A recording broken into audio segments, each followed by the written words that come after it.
Gwe icyo ukunda kumatiza kujya kwiga?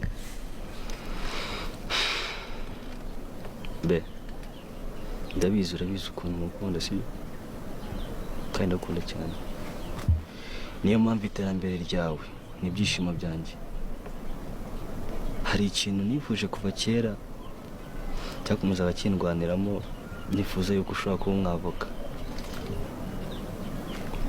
Icyo kintu gihora kingaruka mu mutima cyane nyine. Ndifuza ko hazaba umwavoka nyine.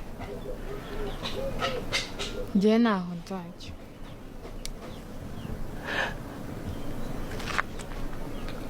Be, ibi byose nkora bikora nk'ubonekera sibyo?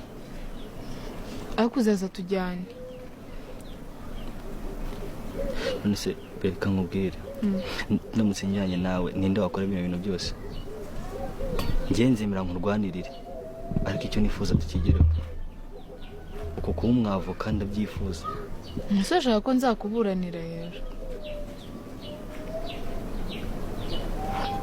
Si ikibazo cyo kumburanira.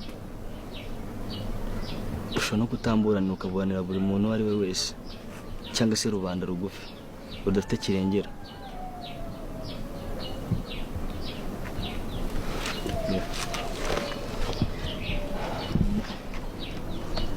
Ndagusabye unyumve niba unkunda. Suko njye rwose